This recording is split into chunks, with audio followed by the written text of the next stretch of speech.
Hi, welcome to Digital Defense, Bloomberg's weekly cybersecurity show. To everybody who's watching, this is Jordan Robertson, cybersecurity reporter for Bloomberg here in Washington, D.C. As always, this is an interactive show. We want you to send in your questions via Facebook or YouTube or wherever you may be watching the show.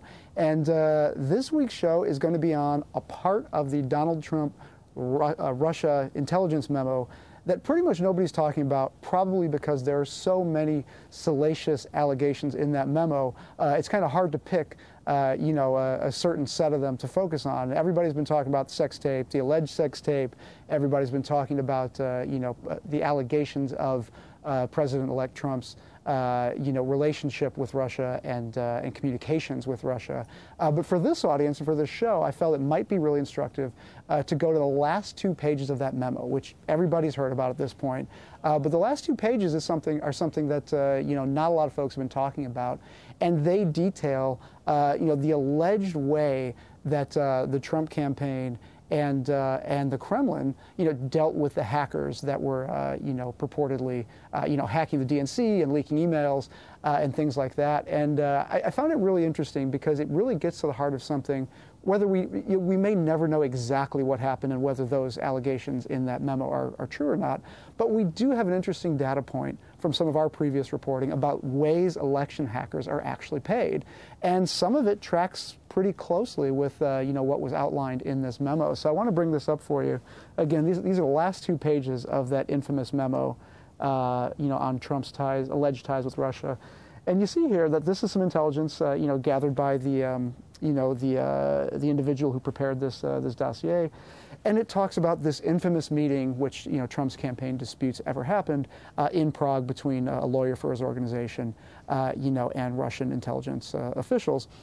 And in it, they talk about this kind of this end-of-the-line problem, which is you've done all this election hacking. That's not in dispute at this point. Russia was absolutely involved, in the tampering with the U.S. election. But at some point, the hackers have to get paid.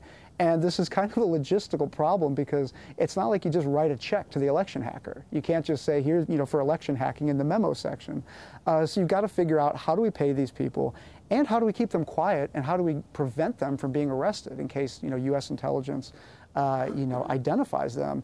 So this memo, offers an alleged way that, the Trump campaign and Russian officials dealt with that. Again, you can't stress this enough. These are unproven allegations. However, there's a theme through this that we know kind of tracks with how these folks are paid. Basically, it outlines this meeting where they say, Romanian hackers were alleged to be involved in this plot, and so how do you pay them? Well, obviously, the obvious answer is cash. So how do you get them the cash? Who physically goes to these hackers and gives them the cash? That's what was purported to be the subject of this meeting here. And that's actually it's not an easy question to answer, because who wants to be the person handing off potentially thousands or more dollars to a group of criminal hackers? What we know from our earlier reporting on a Colombian election hacker was that indeed all of these payments do happen. Most of these payments do happen in cash. Now you can use Bitcoin. However, that's traceable. So cash is still, kind of the coin of the realm, so to speak, in this regard. And the question is, how do you actually get that to somebody? If this is true, that the Trump campaign was, colluding with Russian intelligence operatives to actually pay these hackers, again, a big if, who does that payment? And the substance of this meeting allegedly was, they were having a dispute about, does Russian intelligence, does the Kremlin actually pay these guys, or does the Trump campaign themselves, or do they split it? Do both of them pay? And how is that facilitated? It's unclear kind of what was decided in this meeting. But what we've learned from some of our previous reporting, is that these are physical handoffs. These are literally, the figurative bags of cash is really how this is done. And of course, the hackers then have the problem of what do you do with this cash? I mean, you can't just deposit thousands or millions of dollars into the bank and not expect anybody to notice. So what they proposed here was that the guys go to Bulgaria and lay low for a while, with their bags of cash. So that's one possibility of the way, the kind of the end phase of all of this. The hackers get their cash and they walk away. That's one possibility of the way this kind of resolved itself. We've got some questions coming in. Thanks for those. First question is, who leaked the memo? Is it alleged or confirmed? Well, the word leak is a little bit squishy here. This memo has been circulating around Washington for several months now. This was prepared by an independent analyst, a former British intelligence operative who was paid by, at various times, both the Democrats and the Republicans to prepare opposition research against Trump. So it's a highly partisan document. And it's unverified in the sense that, typically what happens with one of these intelligence reports when it's prepared by the government is you do this kind of research. The intelligence operative goes out and talks to all of his sources, and he comes back with this. These allegations, people are saying X, Y, and Z. And what the intelligence community does at that point is they try to corroborate that, and they compare it to telephone intercepts, email intercepts, hack data that they have access to, and they try to figure out, what of this is true. But it's important to note this document has not been through that review. What it has been through, however, is the U.S. intelligence community has vetted the source of this former, British intelligence agent who apparently has been an FBI, informant in the past and has been an FBI asset in that way, and they have deemed this person's past work to be credible. So that's why this memo was included in the classified briefings, classified papers, delivered to the Trump campaign and Obama. So it hasn't been through the full intelligence vetting, but it has been through, the source has been vetted. So that gives it a layer of credibility, but it's only the most basic. Second question is there a way to digitally track the path and authenticity of this memo? Well, the problem with that question is we know who wrote the memo now. I mean, we have the person's name, it's been published, and his identity is out there. So we know where the memo came from.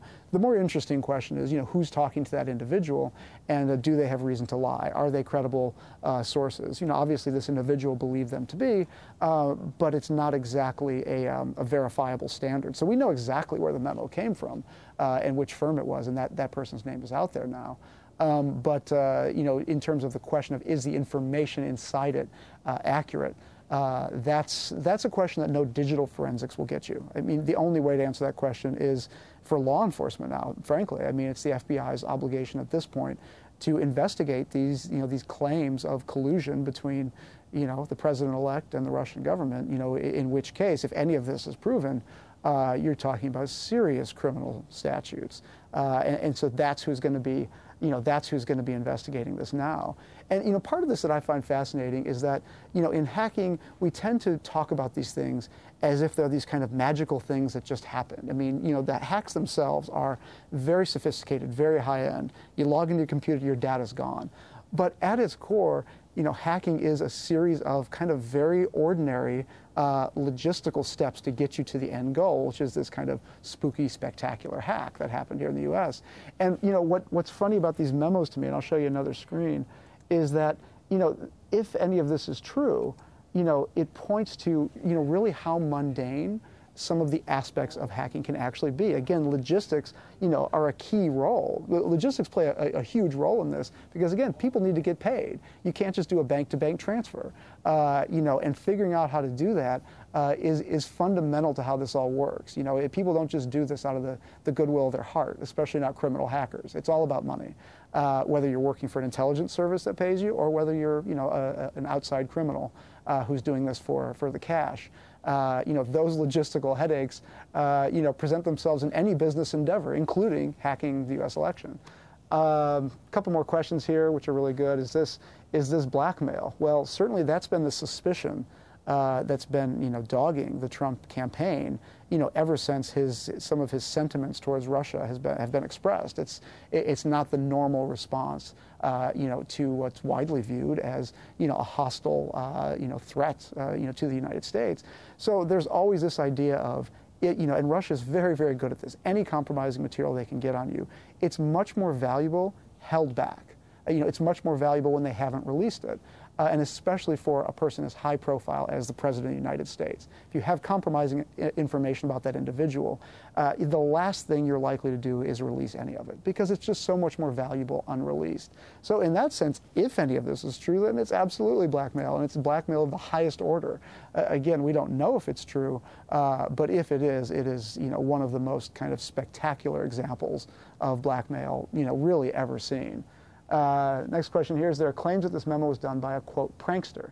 Is this a possibility? Why is the memo written so unprofessionally? Well, at this point, the best information is that it was done. It was not done by a prankster. It was done by, a serious person, a former British intelligence, who, has many of the same sources that our intelligence analysts would have. I mean, that's what these intelligence analysts do, is they cultivate sources, some of whom lie, some of whom don't.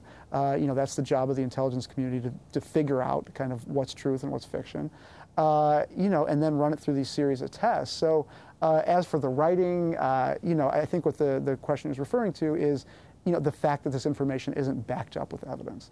And that's a clear, glaring shortcoming. However, the one point I will add, the only reason this is out there now is that the U.S. intelligence community has assessed that the source of this is a credible individual. Whether his information is credible or not is open to debate and investigation. But that's a really serious thing. This, again, this memo has been circulating throughout Washington for months, and these allegations have been circulating for months. But it wasn't until U.S. intelligence officials put that stamp of approval on the source of this and included it in the briefing materials for the president and the president-elect that this became, a memo basically worth leaking and worth injecting into the public dialogue. Next question is this British agent now at risk because his name is in the public domain? And what do we know about his credibility? He's absolutely at risk. I mean, some of the reporting suggests that he has, he's kind of gone into hiding, or he's kind of gone underground for the time being. This makes him, a target of so many different people, from Russian intelligence, U.S. intelligence, for various reasons. This makes him absolutely a target of Russian intelligence, for potential harm to him, as well as, individuals aligned with Russia, in that region. So, if he hasn't already, and if the reporting is correct that he is kind of lying low for a while, I think that's a pretty smart move. You don't release information like this and have it kind of explode in the supernova that it has, and not expect some consequences. Because if this is true, this is compromising, potentially a years-long, Russian intelligence effort to gain compromising material about the person who's now the president-elect. That's extraordinarily, exceptionally valuable information if it's true. And putting it out there like this, that it exists, it weakens the value of that somewhat. And in that sense, this person, would be in danger. But again, he's been viewed as an asset to the U.S. intelligence community for some time, and clearly to British intelligence as well. So, you can guarantee they have talked to this person, or they're going to talk to this person more, and see what else he knows. Next question is, what further research is in the pipeline to verify these allegations? I like this question because this really speaks this idea of, why does this stuff come out in the first place? If it's been circulating for so long, why is it out now? And one theory is that, this has been put out there now in the last days of the Democratic administration, the Obama administration, as kind of sending up a flare, saying, this stuff is out there, the source of this is credible, it's now the job of law enforcement, of the FBI, to investigate whether any of this is true, and if so, bring serious criminal charges. And you could speculate on what those would be, but it's kind of hard to know now based on not knowing what of this is actually verifiable. But this puts a lot of the pressure on the FBI, and it also does something else, which is it makes it harder for the Trump administration to bury this information. You can't bury this now. Congress is aware, the public is aware, and it's not just kind of hidden in this spooky, shadowy realm of the intelligence community, and that the importance of that can't be understated. If this memo hadn't gotten out, it would have been very easy for the Trump administration to walk in, and his appointees for, intelligence positions, to say, we're not investigating this further. There'd be no public outcry, there'd be no congressional outcry, and it kind of just goes away. Now at least we have kind of the best chance the public would have of this getting, a vetting. The problem, of course, becomes, the FBI will now be investigating the person who is essentially their new boss, the president of the United States. They're supposed to be independent of that, but clearly pressures will exist. Trump has nominated the new Attorney General. That's who would be overseeing any criminal prosecution. Is it likely that he's going to pursue this aggressively? You can make up your own mind about that.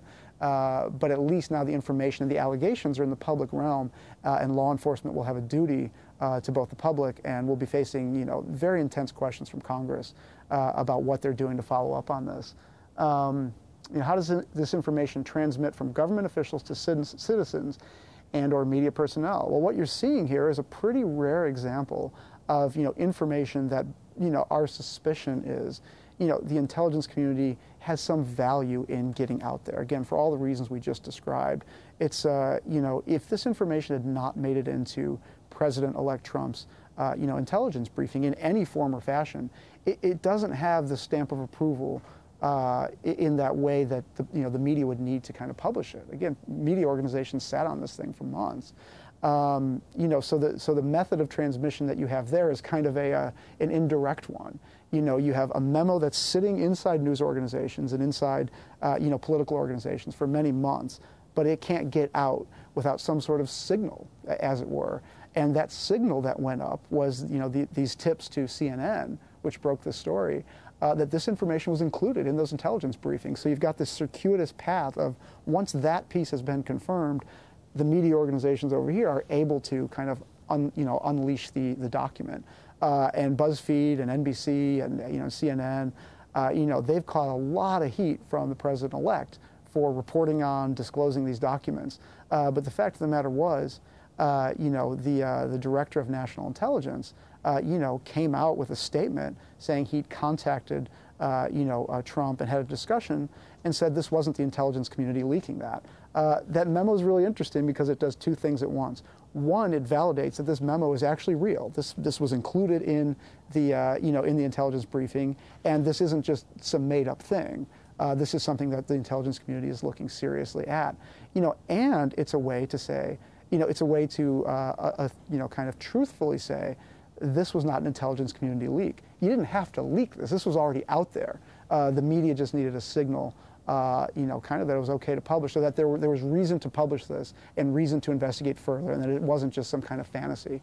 And that's where we're at. We're at the very early stages with this document and this information. And at some point in the future, as Congress and law enforcement really digs into this, and journalists as well, we'll hopefully have an answer of how much, if any, of this is actually true.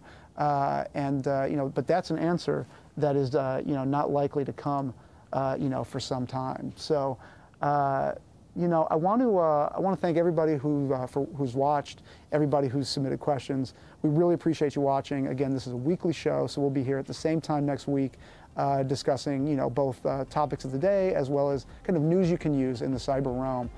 So with that, I'm signing off, and if there are any questions you have offline, please feel free to get me on Twitter at JordanR1000, and happy to answer any questions next week.